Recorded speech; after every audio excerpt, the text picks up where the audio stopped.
Hey everyone! Welcome to my channel. My name is Amy, and this week I made a ton of cookies for my freezer. I made chocolate chip, white chocolate macadamia nut, peanut butter. Since it's just my husband and I, we really don't need to be eating dozens of cookies all at once. So I make a whole bunch and freeze them so we can just bake a few at a time. Then we can have fresh, out of the oven cookies anytime we want them. I only had one problem. I didn't have any brown sugar and I needed it for all three of these cookie recipes. Luckily, since I had regular white sugar and a small bottle of molasses, I just whipped up my own. The ratio is 1 cup of sugar to 1 tablespoon molasses for light brown sugar or 2 tablespoons molasses for dark brown sugar. I wanted triple that, so I started with 3 cups of regular granulated white sugar and added 3 tablespoons of molasses. Then, using a silicone spatula and a spoon, I mixed the molasses into the sugar until it looked like regular brown sugar. It took about 2 to 3 minutes. When it was looking good, I poured it into a container, and now I have 3 cups of homemade light brown sugar for all my baking needs. Now on to the cookies. I started just with regular old chocolate chip cookies. I added 1 stick of softened butter to my mixer bowl. Room temperature would be ideal, but my butter was cold, so I microwaved it for about 10-20 seconds. You don't want it hot and melted, just soft. I added half a cup of regular white sugar and a 1/4 cup of tightly packed brown sugar as well, and mixed them together with the paddle attachment. You can see here I do still have tiny little bits of molasses in my homemade brown sugar, but it didn't make any difference at all in the final product.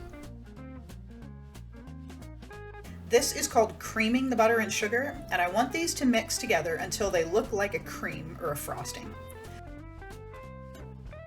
You can see here how everything starts to lighten up and get fluffier and smoother, which is exactly what we want. Next I added vanilla extract, and this is some homemade stuff I made by steeping vanilla beans in vodka for about 6 months in the back of my cabinet. Next is 1 large egg, and then I mixed all of this until everything was nicely incorporated.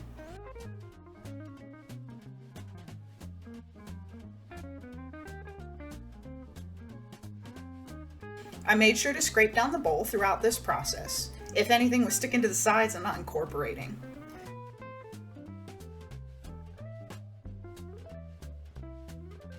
To finish out the cookie dough, I added 1 3/4 cup of all-purpose flour, a 1/2 teaspoon of baking soda, and a 1/2 teaspoon of coarse kosher salt.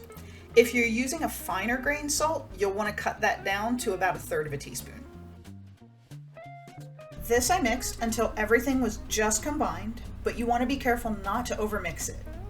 We don't want to activate the gluten in the flour by being too rough with the cookie dough.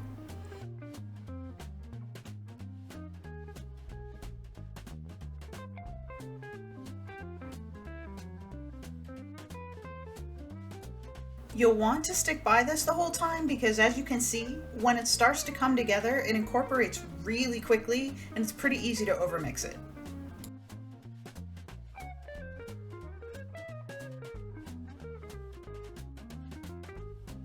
As you can see, there's still a little bit of unmixed flour on the paddle, but that's perfect.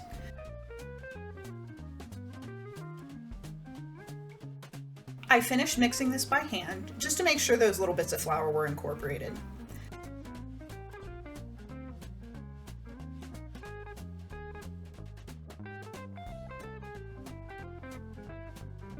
Last comes the star of the show, 1 cup of chocolate chips. My favorite is semi-sweet for chocolate chip cookies, but any type of chocolate chip works. These are milk chocolate chips because that is what I had in my pantry, and they still made wonderful cookies. I was a little worried that they might be too sweet because I'm used to the semi-sweet, but these were great. Fold these in, again making sure not to overwork the cookie dough.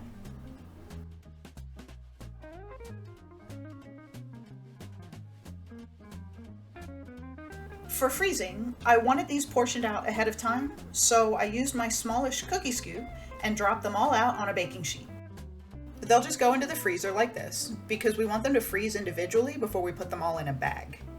Now, once they're all on the sheet, if you did want to bake them right away, you would bake them at 350 degrees Fahrenheit for 7 to 10 minutes, or until the cookies have set and the edges are starting to turn golden.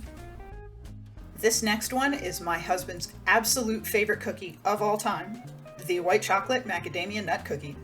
I added 2 2/3 cups all-purpose flour, 1 teaspoon baking soda, and 3/4 teaspoon salt to a big bowl, whisked it all together, and set it to the side. In my stand mixer, I added 3/4 cups of softened butter, or 1.5 sticks, which is a lot, half a cup of white sugar, and 1 cup of tightly packed brown sugar. Using the paddle attachment again, I creamed together the butter and the sugars until they formed a paste. I made sure to scrape down any butter that gets stuck to the sides. Just be careful not to overcream this. You want to stop mixing as soon as it starts to lighten just a little bit. Next, I added each of the 2 eggs one at a time, and don't be like me, cracking these directly into the bowl like that. I got really lucky and I didn't get any eggshells in my cookies. Better to crack them in a separate bowl first, which is what I'll be doing in the future. This mixture will kind of look like it's separating, but this is normal.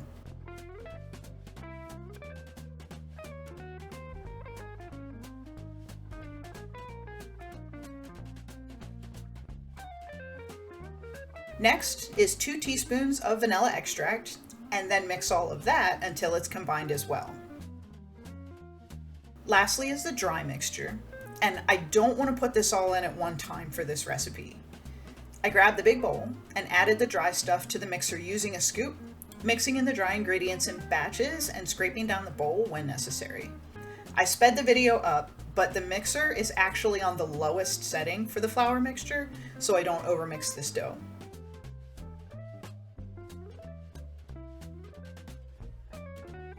As with the other cookies, you can see that when it finally does come together, it just sort of pops together. So I stayed right with the mixer so I didn't mix it too long.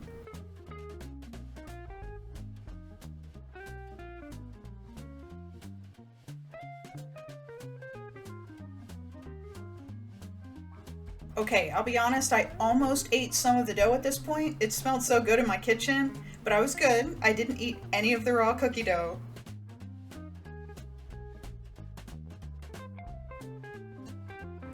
Like the chocolate chip cookies, I stopped mixing when the dough was just barely combined and used a spatula to manually finish mixing any little bits of flour not yet mixed in.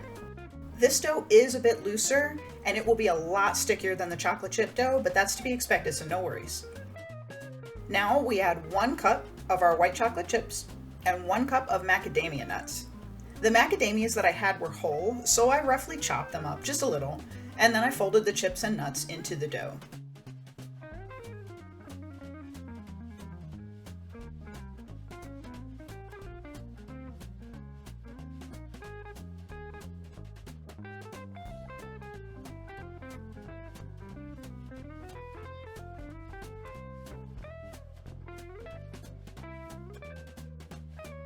For these, you want them about the size of a golf ball. And I don't have a scoop for that, so I just use an ice cream scooper. If you're baking these right away, you want to flatten the dough balls a little, and they'll bake at 325 for 10 minutes, or until the edges are a nice golden brown and the centers are no longer shiny. If not, then when they're all portioned out, they go right into the freezer as well. The third cookie is one of my favorites because they are just so good. I'm talking about the peanut butter cookies. I am having this recipe because the recipe's huge. To a bowl, I added 1 1/4 cups all-purpose flour, 3/4 teaspoon of baking soda, a 1/2 teaspoon of baking powder, and 1/4 teaspoon of salt. I whisked all that together and set it to the side. In the mixing bowl, I added a 1/2 cup of softened butter, a 1/2 cup of crunchy peanut butter, 1/2 cup of white sugar, and a 1/2 cup of packed brown sugar. I mixed this all up until it was all well combined and then scraped down the bowl.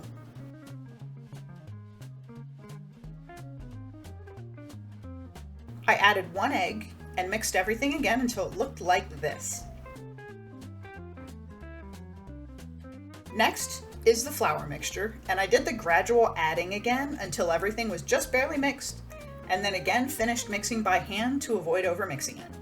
Now here is where this one starts to differ from the others. This dough is very, very sticky and loose, and you can't really work with it just yet.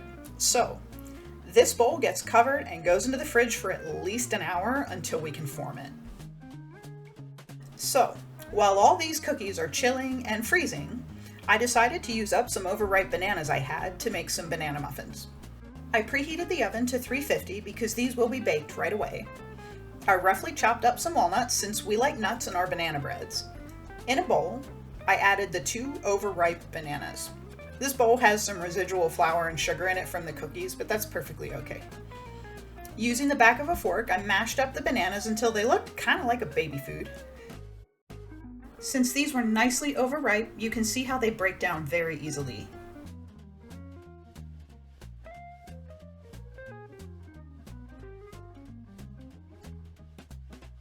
Next, I added 3/4 of a cup of white sugar, a half teaspoon of salt, and 1 teaspoon of cinnamon.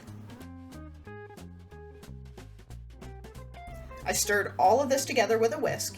At first, it seems like everything's kind of getting stuck inside the whisk, but the sugar melts down pretty quickly and it ends up like a soup.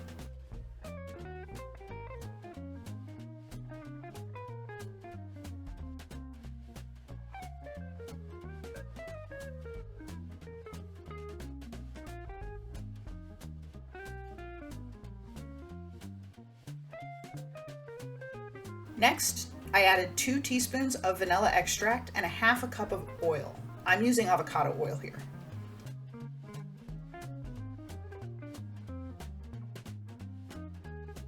The last wet ingredient is 2 eggs, and then this gets beaten all together, almost like you're preparing scrambled eggs. You want to beat it together really well. This takes just a minute to whisk together because you want to make sure that oil incorporates. When it's ready, it should all be combined and there shouldn't be a bunch of oil sitting on the top.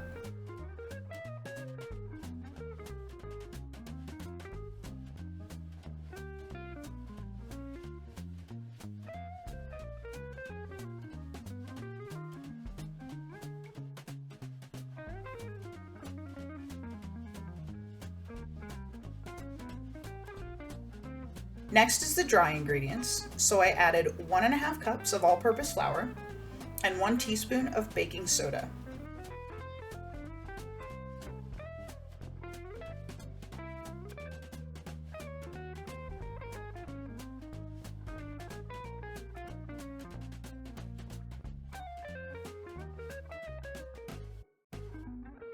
Now I switch to a spatula because, like the cookies, we don't want to overmix this and activate the gluten in the flour.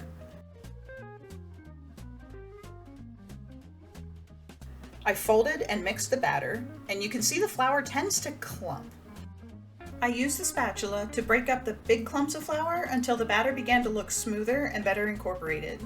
There may be little clumps of flour, but they'll break down just fine during the baking process.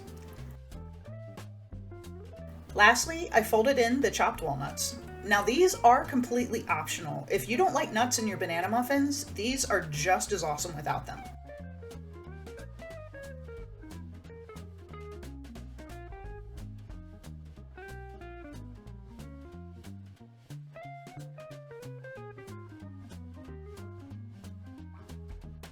And now time to bake.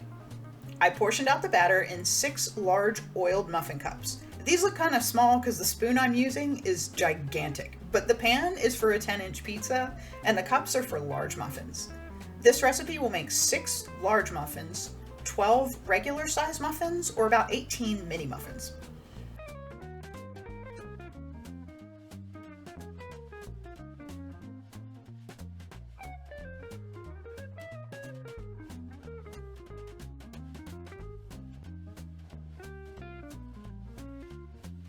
You want to bake these at 350 Fahrenheit for 20 to 25 minutes or until a toothpick comes out clean. Then just let them sit on a cooling rack for a bit before you eat them, although I do really love them still warm with melted butter. These can also be bagged up and frozen once they've cooled completely, but they normally only last a couple of days in my house, so we don't tend to freeze these. You can also sprinkle coarse sugar on top before you bake it to make a crunchy sugar crust, which is really awesome. Okay, after all that, our cookies are ready. And for 2 of them, this is the easy part. Just pull out the trays and put them in bags. You can see here, I had a bit of a tough time getting the chocolate chip cookies off the pan since I didn't put down parchment paper like the others. That's perfectly okay though. A fish spatula made short work of those stuck-on frozen cookies.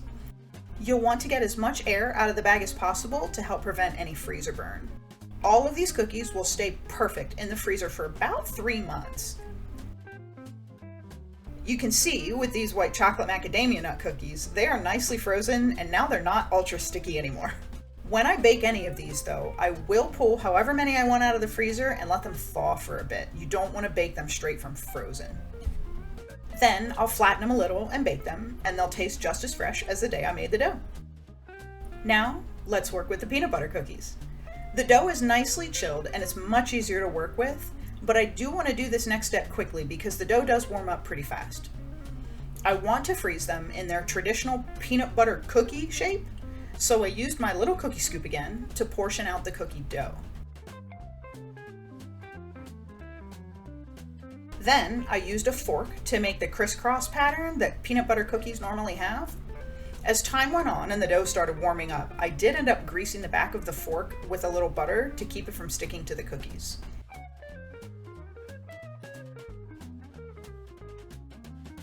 If you're not freezing them, this is when they're ready to be baked.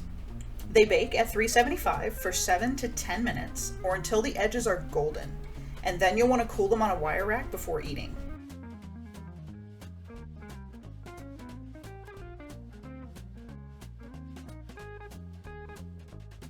But I'm freezing them, so when I was done with this step, into the freezer they went. I came back about an hour later and they were nice and frozen, so I popped them off the sheet and put them in a bag. I kept 2 of each of these to bake right away. As you can see, I forgot to flatten the chocolate chip cookies and they stayed in a bit of a ball. Oops. But hey, they still all tasted fabulous. Thank you so much for hanging out with me this week. Please like and subscribe if you enjoyed this video, and hey, leave a comment if you tried any of these recipes, and I hope to see you back again next week. Bye!